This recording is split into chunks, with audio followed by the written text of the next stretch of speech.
Okay, in the part one of this video, I showed how I built the base, this partial wall and a fence and some foliage, painting it, some wooden features here, and of course the DML figure with a new head, and reworked a little bit here and there just to make him a little more realistic. So what I've done so far to start out here is I've given him a base coat of Viejo German uniform, sprayed it all over, and then I just made sure I got his face really good with flat flesh, and got a little bit of overspray on the uniform. That's a highlight. That's fine.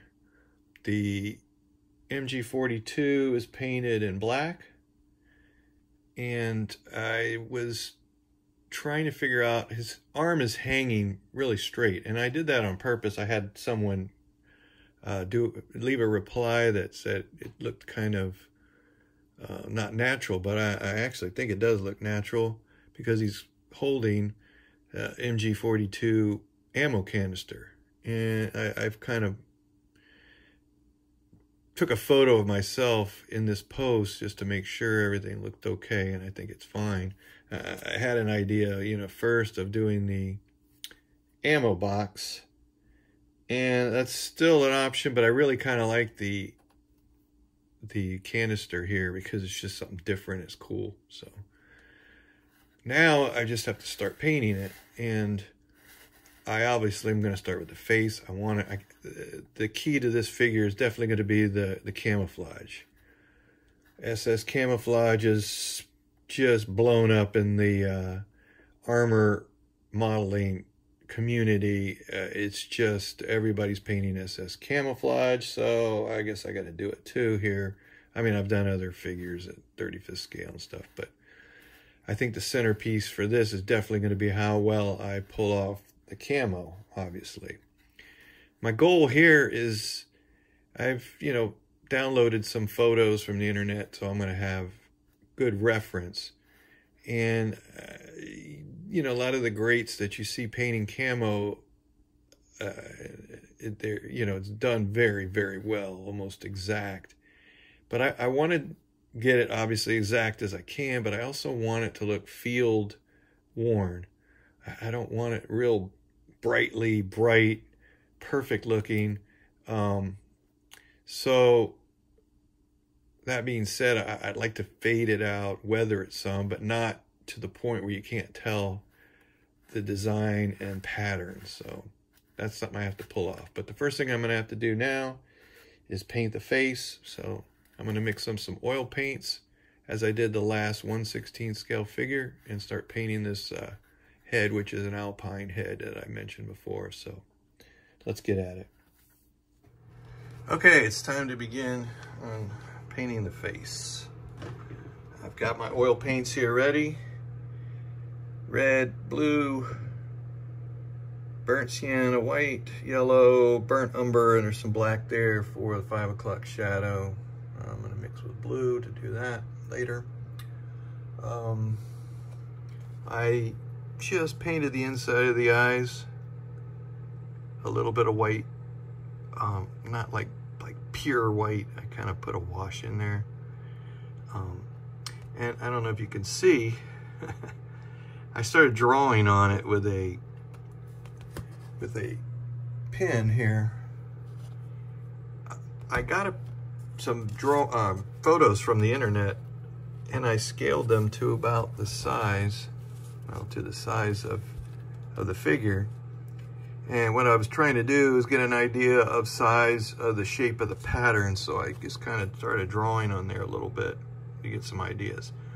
I wanted to do everything in oils, but I'm a little bit worried about putting oils on top of oils, and I didn't want to just paint the whole smock, the base color, and then put green over it, so I may block it in this way. That's my plan with acrylics. And then with oils, highlight and shadow maybe. Let's just see how it goes. But first we got to get the skin tones on there, and I'm definitely doing that. And oils, because the last figure in the last video I did, really liked the way it turned out. So I'm going to do that. It's a lot easier to paint faces and oils on the larger 1/16 and up figures. So that being said, I got my brushes ready here. Detail brush number 5, 0. And then this larger, a little bit larger brush is to actually put the paints on, because I have to spread the paint out. You cannot put it on lumpy or anything. It goes on very smooth. And then this brush to blend in the shadows and highlights. I've got Turpenoid here, odorless turpentine. And I'm just gonna get started. And I'm really excited about this figure. I wanna get it done, but not rush it. So let's get at it.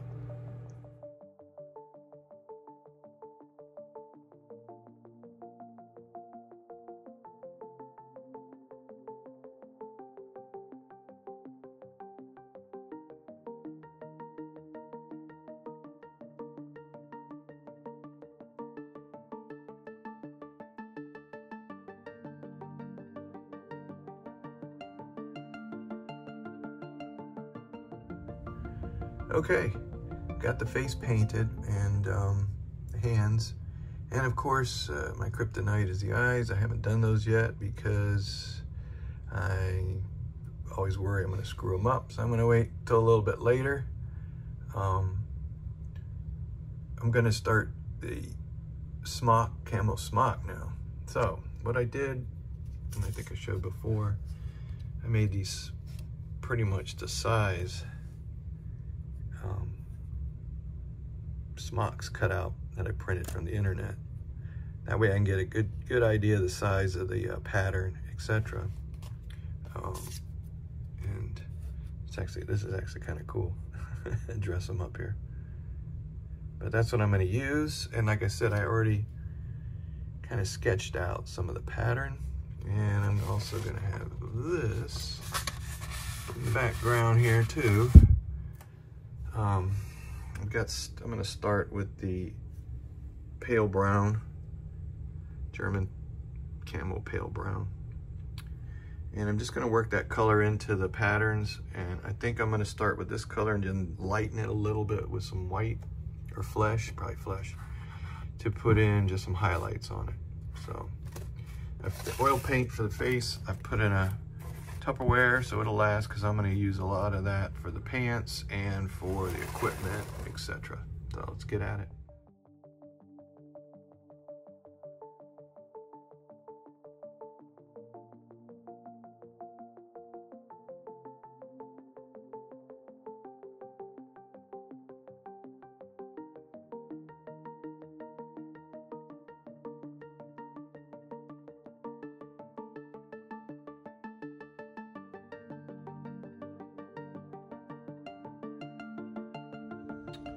Alrighty, so got the pale brown done. As you can see, I went ahead and mixed some white with it, and I did just kind of went in the centers of all the pattern there for the red brown, and just gave it a little bit of a difference. I want kind of a faded thing in the whole piece, so we're going to see how that works out. I probably should have mixed a little matte, Tamiya matte in with the paint, but I didn't, because I know I'm going to spray it when I'm done, so hopefully that comes out. So let's get at the next color I'm going to use to block everything in. Is going to be the dark green, and then over the dark green I can put the light pale green. I think it's called pale green. What is it? Camo.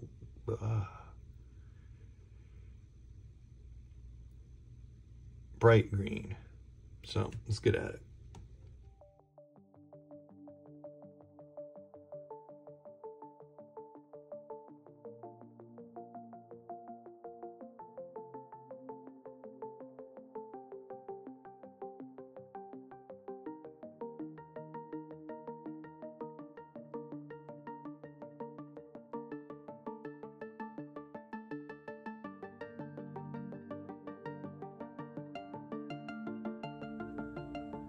Alrighty, so what I've got to this point is the green done.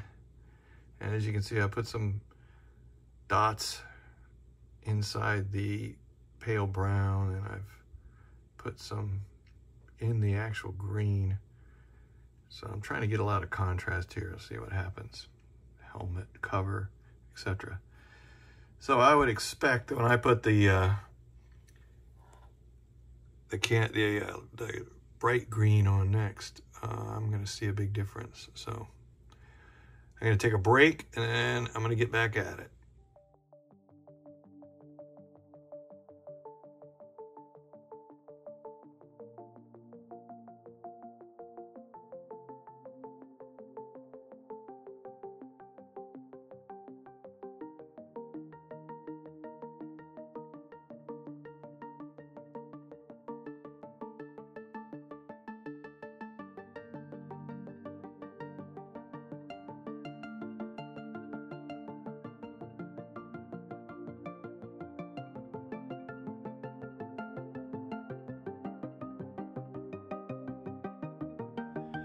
Okay, the German camo bright green is on.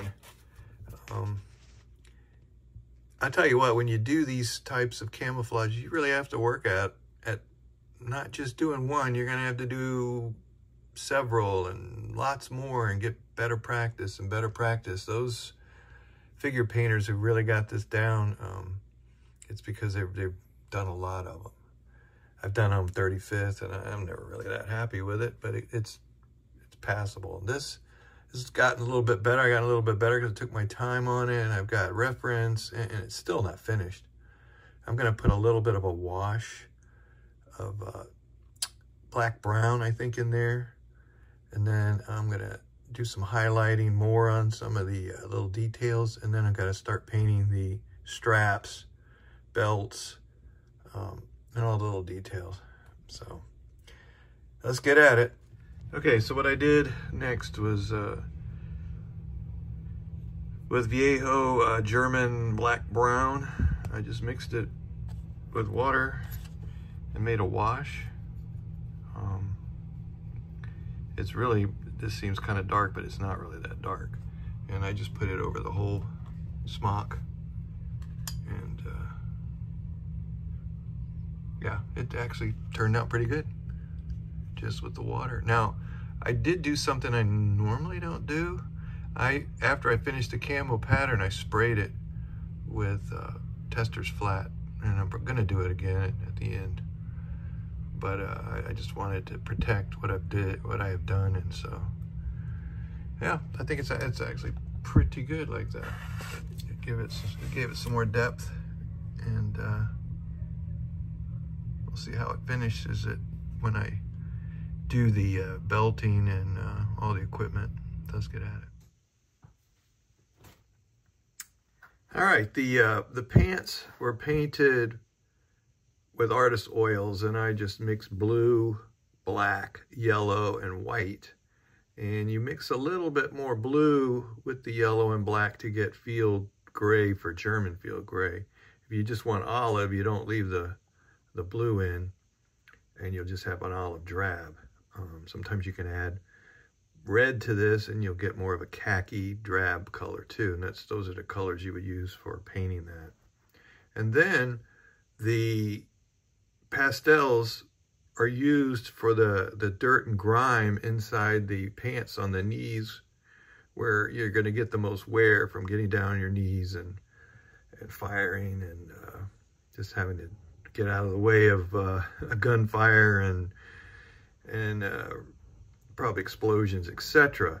So by doing this, I just ground up I use two different colors, so that way it's not exact one color, and I'll mix them in, usually the darker first and the lighter on top of that, and it works out really well to give it a really worn effect. So that's how I did that. But the finished figure here is just one of my better ones. Hopefully, as I do more and more, they keep getting better, and I'm getting a little bit better here.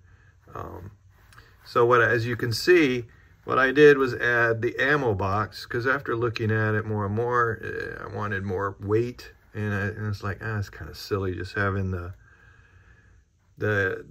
drum canister in his hand. It probably should actually just be actually in the gun, but I didn't want to add any more to the monotony of what's going on there, holding the gun and the strap. So I just added the ammo box, which I actually like better now.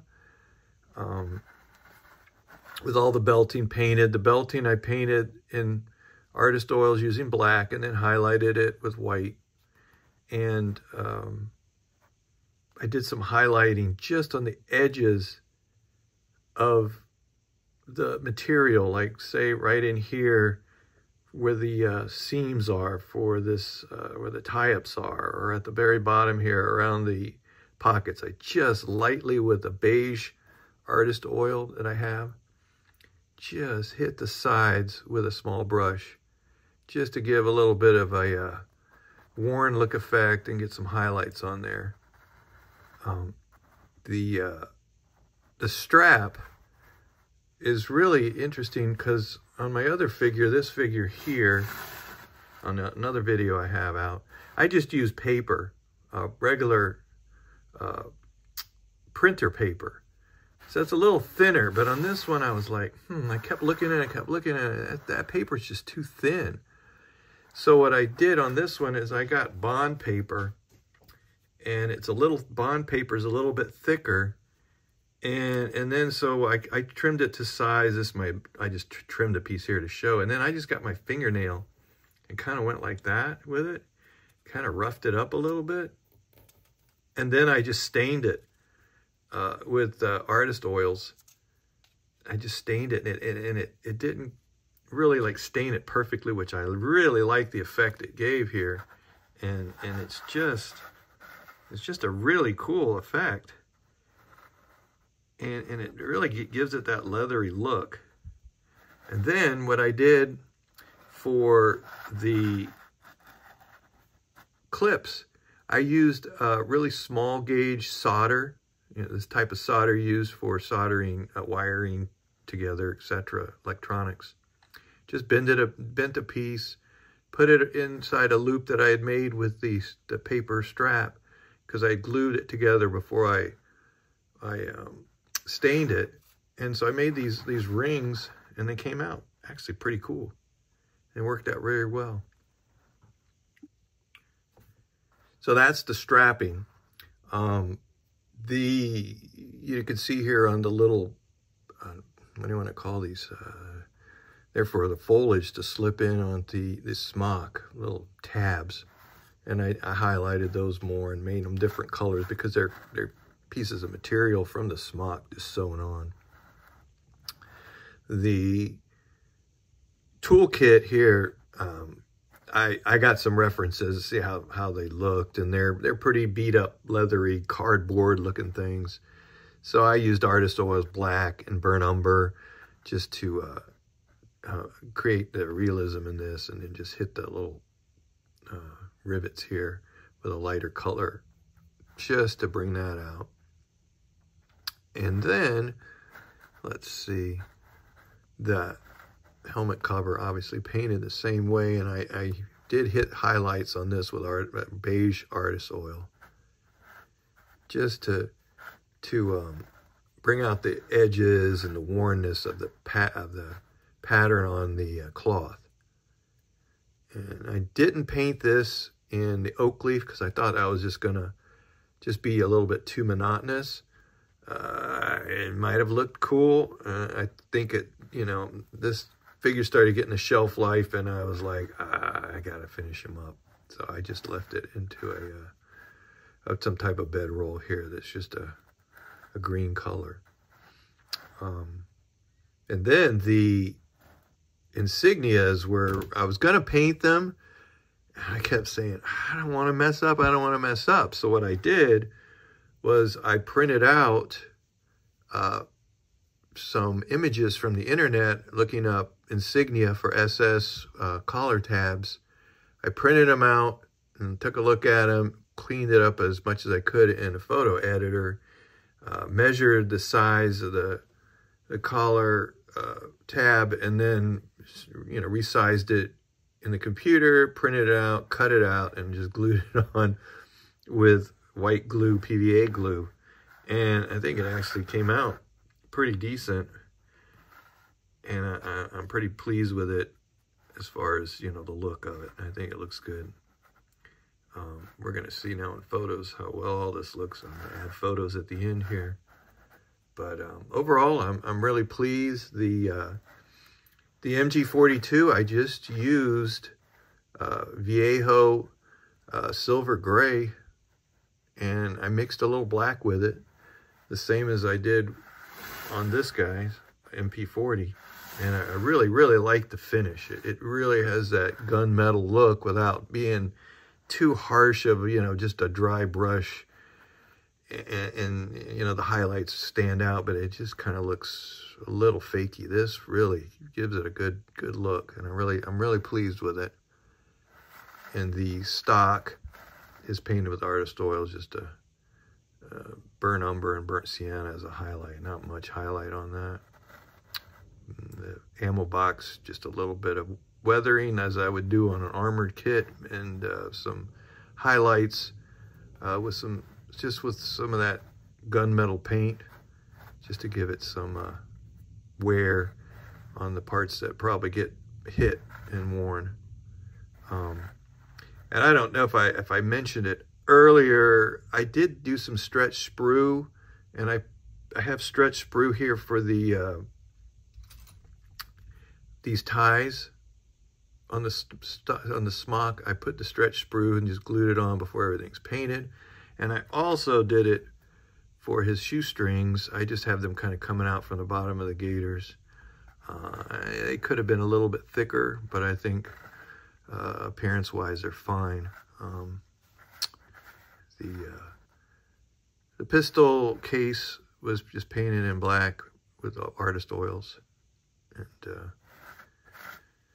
same with the equipment. It's all painted in artist oils back here. So overall, it's finished, and I'm pleased with it. I'm happy with the conversion, and this had been sitting in my hobby room here for a long time in a box, just thrown in there. And in fact, I was about ready to throw it away, or I was going to do some maybe really heavy conversion on it, doing some sculpting over it. And then I was like, eh. And I said, well, let's see if I can bring it to life. And especially after I did this one, really got me going to say, okay, I want to bring this guy to life. So now I have two companion pieces here. I'd like to get, you know, some 1x2 inch little nameplates to put on there. You know, one says Panzer Grenadier Kharkov, 1943, and this one would say SS Struman, Normandy, 1944, something like that. So that's pretty much it. I really appreciate everybody's watching my videos. I appreciate comments and likes. Thank you very much. And stay tuned. I'm gonna start on some actual plastic models now instead of figures. I'm getting where I'm a little bit where I've done enough of them now where I'm ready to work on models again. So my next video will definitely be a model, build, paint, weather kind of thing. So thanks again, and stay tuned.